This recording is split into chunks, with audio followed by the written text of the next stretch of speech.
మాకు మీ pre wedding shoot గురించి తెలుసుకోవాలని ఉంది. నేను చేసుకోలేదండి, అంటే అప్పటికి అడిగారు కానీ అక్కడ కూడా మళ్ళీ వాళ్ళు డైరెక్ట్ చేస్తే నేను యాక్ట్ చేయాల్సి వస్తుందని వద్దన్నాను. నిజంగానే చేసుకోలేదు, నేను రిక్వెస్ట్ చేసినా కూడా చేసుకోలేదు. ఓకే, ఇప్పుడు ప్రొడ్యూసర్ గారు ఇంట్లోనే ఉంటున్నారు కదా, సో యాక్టర్ కి ప్రొడ్యూసర్ కి ఇంట్లో ఎలాంటి డిస్కషన్లు ఉంటాయండి? కొంచెం ఆఫ్ ది కెమెరా చెప్తా. అలాగ ఓకే అండి, ప్లీజ్ మీరు చెప్పాలనుకుని చెప్పండి. అందరికీ నమస్కారం అండి. The great pre wedding show. రోజు చాలా నేరేషన్స్ వింటూ ఉంటాను. చాలా వరకు కామెడీ సబ్జెక్టులు ఏవైతే వస్తూ ఉంటాయో ఇవి కామెడీ ప్రధానంగా ఉన్నాయంటారు కానీ చెప్పేవాళ్ళు నవ్వరు, నేను నవ్వను. నేరేషన్ అయిపోతుంది, ఇది కామెడీ సినిమా అన్నారు కదా అని వాళ్ళు వెళ్ళాక డౌట్ వస్తూ ఉంటుంది. అలాంటివి విని విని విని అలసిపోయిన తర్వాత ఒకరోజు వేరే ఫ్రెండ్ సజెస్ట్ చేస్తే ఈ కథ వినాల్సి వచ్చింది. సరే రోజు వినే 2-3 కథల్లో ఇదొకటి అనుకుని విన్న తర్వాత తను స్టార్ట్ చేసినప్పటి నుంచి కథ అయిపోయే వరకు నవ్వుతూనే ఉన్నాను కుర్చీలో. సో ఇంకా అప్పుడు నేను ఇంకేం ఆలోచించాల, ఈ సినిమా చేయాలి, వేరే సినిమాతో క్లాష్ వచ్చినా ఉన్నా బిజీగా ఉన్నా ఎలా ఉన్నా ఈ సినిమా చేయాలనుకున్నాను. అండ్ సినిమా మొత్తం యంగ్ టీం, కొత్త వాళ్ళు. మార్కెట్ చూసుకుంటున్నప్పుడు ప్రీ అప్రూవల్ ఉందా, లేకపోతే ఎస్టాబ్లిష్ ప్రొడక్షన్ హౌస్ ఉందా, లేకపోతే మార్కెట్లో ఎంత పెడితే ఎంత వస్తుంది క్యాలిక్యులేషన్స్ జరుగుతున్న టైంలో మేము సినిమా తీస్తానని ధైర్యంగా ముందుకు వచ్చారు సందీప్ గారు. అండ్ థ్యాంక్ యూ సందీప్ గారు. ఒక కొత్త ప్రొడ్యూసర్, కొత్త డైరెక్టర్ని నమ్మి రిస్క్ చేసి ఒక ప్రాజెక్ట్ సెటప్ చేస్తున్నప్పుడు నా వంతుగా నేను ఏం చేయగలుగుతాను ఒక మంచి కథని సపోర్ట్ చేయడానికి అనిపించినప్పుడు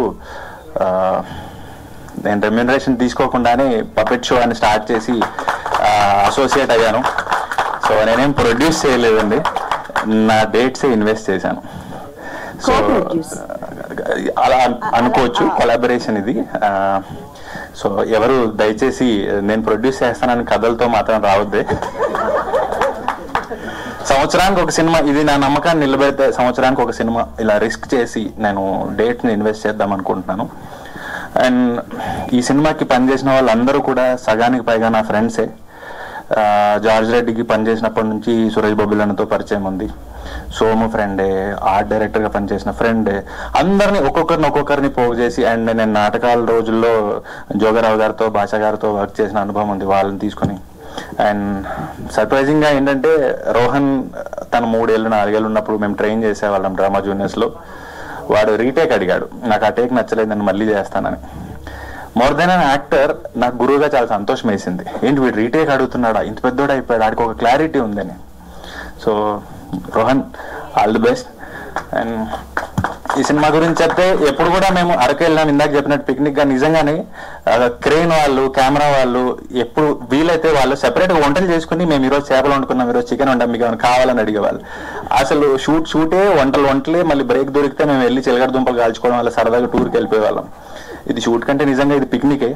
సో ఈ చిన్న సినిమాని అందరూ సపోర్ట్ చేయగలిగితే, ఒక చిన్న పాయింట్ని తీసుకొని ఇంత మంచి సినిమాగా డెవలప్ చేయొచ్చు అని ప్రూవ్ చేశాడు రాహుల్. అండ్ ఇది హోల్ ఫ్యామిలీ కూర్చొని సరదాగా నవ్వుకునే సినిమా. కొందరు వ్యక్తుల్ని, ఒక ఊరిని మన కళ్ళ ముందు చూసినంత హాయిగా మీరు వాళ్ళని డైరెక్ట్గా చూసిన ఫీలింగ్ వస్తుంది, అంత న్యాచురల్గా తీశారు. సౌండ్ చాలా బాగా వచ్చింది, యాక్టర్స్ అందరూ చాలా బాగా చేశారు. అండ్ ఇంకా నెక్స్ట్ ప్రీ రిలీజ్ ఇంకా రకరకాల ఈవెంట్స్ ఉన్నాయి కాబట్టి అప్పుడు మాట్లాడుకుందాం. థ్యాంక్ యూ సో మచ్ ఇక్కడికి వచ్చినందుకు. అండ్ శేఖర్ గారు, మీ హెల్త్ బాగాలేకపోయినా మాకు సపోర్ట్ చేయడానికి వచ్చినందుకు thank you so much sir. And Vijay, డిజిటల్గా లాంచ్ చేస్తున్నందుకు థ్యాంక్ యూ సో మచ్.